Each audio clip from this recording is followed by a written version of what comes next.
The late afternoon sunlight streamed through the windows of Hana Ali's Louisville home, casting long shadows across the hardwood floor. It had been 5 years since her father, the legendary Muhammad Ali, had passed away, and Hana found herself once again sorting through his personal belongings. Though most of his papers and memorabilia had been organized and catalogued for museums and archives, there remained several boxes of personal items that the family had kept private. Today, Hana had decided it was finally time to address the contents of the old steamer trunk that had remained locked in her father's study for decades. If this story has already made you feel something, no matter how small, don't leave without giving back. Comment and tell me where you're watching this video from, and subscribe to the channel. The brass key felt heavy in her hand as she inserted it into the lock, hearing the satisfying click as the mechanism released. Hana held her breath as she lifted the creaking lid, unsure of what memories might be unleashed. Inside, she found neatly organized folders, old leather-bound journals, and several sealed envelopes. Her father had always been more meticulous than people realized, his public persona of spontaneous charm masking a private life of careful consideration and detailed record-keeping. Beneath a stack of photographs, Hana discovered a smaller wooden box with intricate carvings. It wasn't locked, but the lid was sealed with a piece of tape on which her father had written in his distinctive handwriting, "For Hana, when the time is right." A chill ran down her spine. Even now, years after his death, her father was still communicating with her, still teaching her, still revealing himself in ways she hadn't anticipated. With trembling fingers, she broke the seal and opened the box. Inside was a bundle of letters tied together with a faded red ribbon, a small velvet pouch, and a note in her father's handwriting. As she unfolded the paper, she could almost hear his voice, though weakened by Parkinson's in his later years, still carrying the unmistakable cadence that had captivated the world. "My dearest Hana," the letter began, "there are some stories that take time to tell, not because they are difficult, but because they need the right moment to be understood. This is one such story, a part of my life I've kept hidden, not out of shame, but out of respect for promises made long ago. Now that I've gone to meet my Creator, it's time for you to know the full truth." Hana settled deeper into her father's old leather chair, her heart racing as she began to read about a chapter of Muhammad Ali's life that no biography had ever captured, no documentary had ever revealed, and no family conversation had ever touched upon. What followed would change her understanding of her father forever. The letters dated back to 1975, the year after the legendary Rumble in the Jungle fight against George Foreman in Zaire that had reclaimed Ali's heavyweight title. While the world celebrated his triumphant comeback, Muhammad Ali had embarked on a private journey that would remain hidden from the public eye and even from most of his family for decades.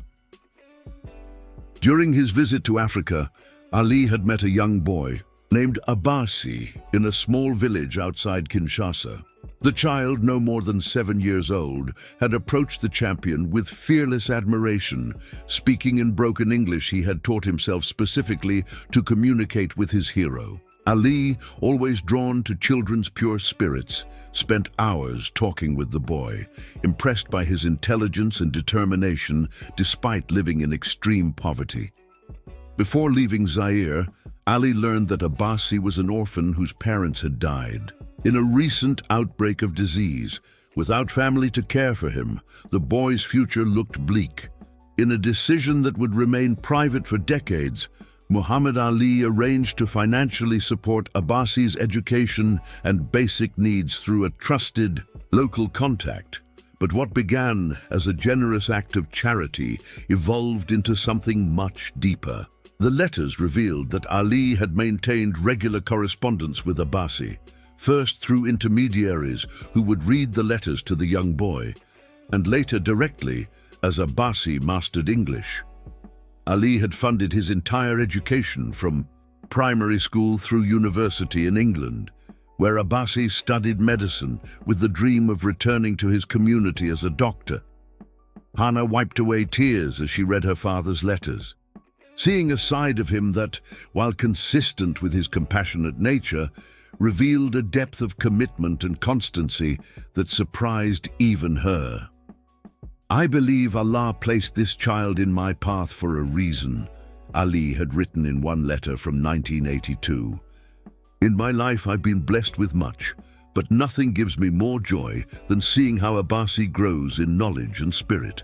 This is not charity, it is my duty and my privilege."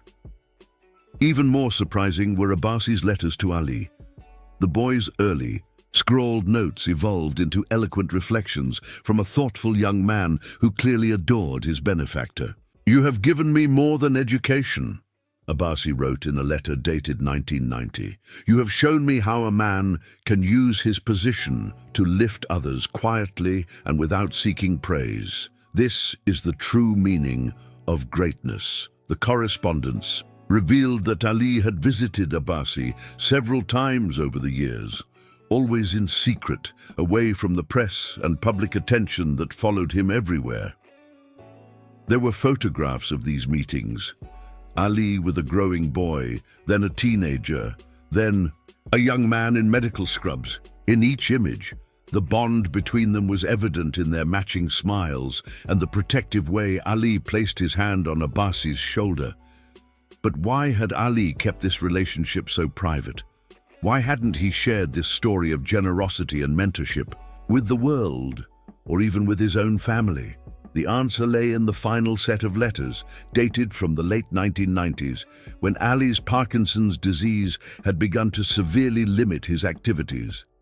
As Hana continued reading, the true nature of her father's secret was gradually revealed. The relationship with Abbasi was only part of a larger story, one that involved a promise made in the heat of political turmoil in Zaire.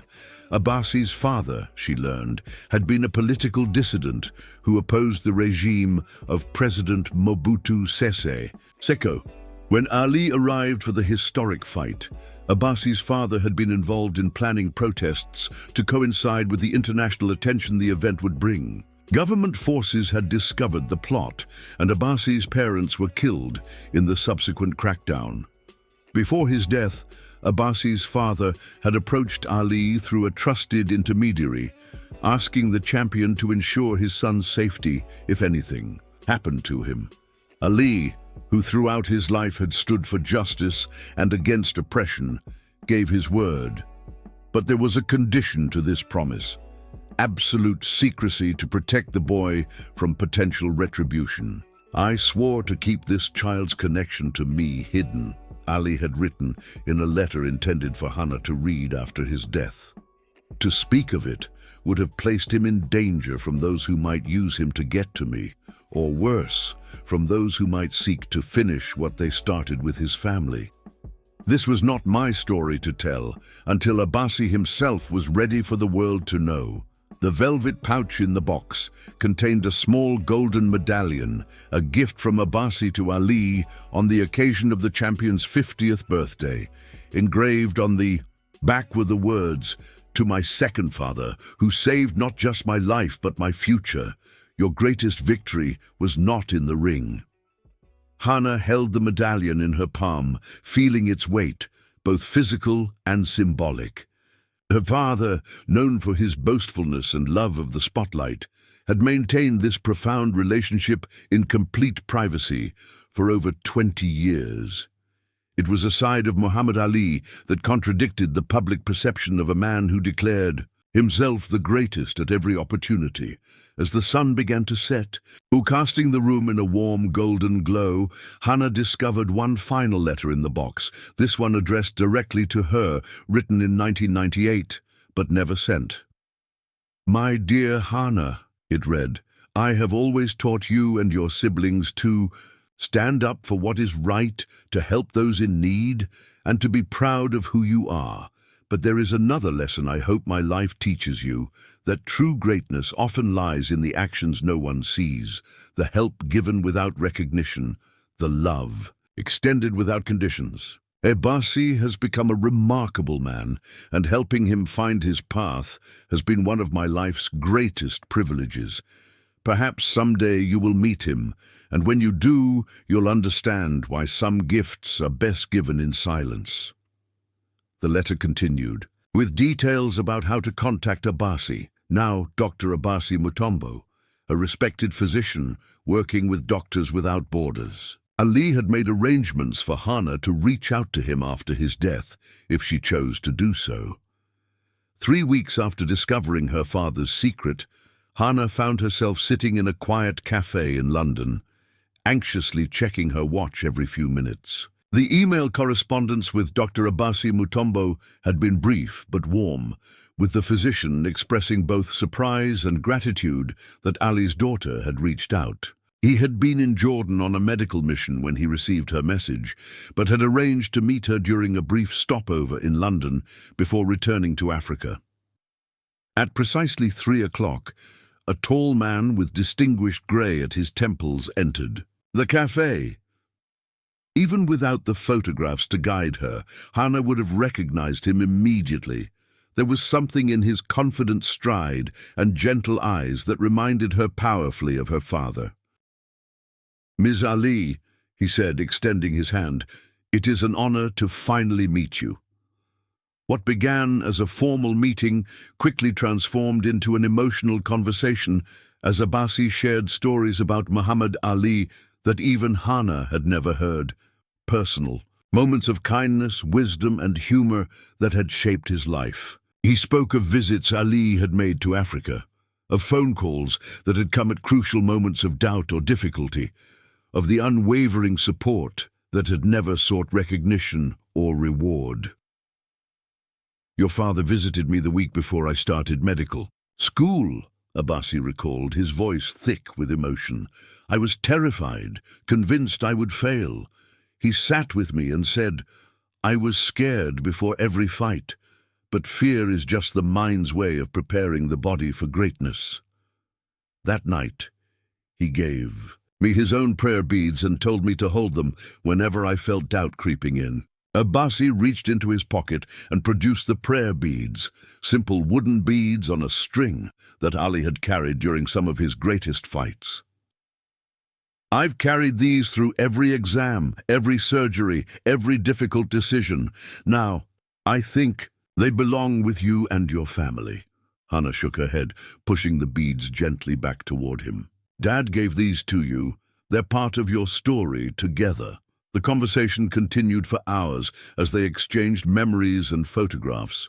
Abasi showed Hana pictures of the medical clinic he had established in his home village named the Muhammad Ali Health Center, though few knew the true extent of the boxer's involvement in its creation. He spoke of his own children, including his oldest son named Cassius, in honor of the name Ali had left behind. Before they parted, Abasi handed Hana a leather portfolio. "Your father asked me to give this to you if we ever met. He entrusted it to me during his last visit to Africa, when his health was beginning to fail significantly. Inside was a manuscript, Ali's personal reflections on his relationship with Abasi and the profound impact it had on his understanding of his purpose. Beyond boxing. The world knows me as a fighter," Ali had written, "but Allah knows me as a builder of bridges. Of all the bridges I've built in my life, the one to Abasi may be the one I'm most proud of, because it was built not for glory or recognition, but simply because it was right." In the weeks that followed, Hana shared her discovery with her siblings and her mother. Together, they decided to honor their father's long-held privacy while also celebrating this newly discovered dimension of his legacy. With Abasi's permission, they established a foundation to continue and expand the work Ali had begun, supporting education and healthcare initiatives in communities throughout Africa. On what would have been Muhammad Ali's 80th birthday, Hina stood alongside Abasi at the opening of a new wing of the health center in Kinshasa. As she cut the ribbon, she thought about the complex man her father had been. A public figure who cherished the spotlight, but who also understood the power of quiet, consistent action. A man known for his words who had kept this most meaningful relationship hidden for decades. My father always said, "Service to others is the rent you pay for your room here on earth," Hana told the gathered crowd. Today we celebrate not just the service everyone saw, but also the service he performed when no one was watching. Perhaps that was his greatest fight of all. The fight to make a difference without recognition. The fight to keep a promise for 20 years. The fight to change one life that would go on to change thousands more. As she spoke, Hana could almost feel her father's presence, his trademark smile spreading across his face as another of his carefully planted seeds blossomed into something beautiful. A legacy of quiet impact that would continue long after the roar of the crowds had faded away. If you made it this far and felt every word, don't leave without subscribing, okay? I tell these stories with my heart in my hand to reach people like you, who feel, who get emotional, who live.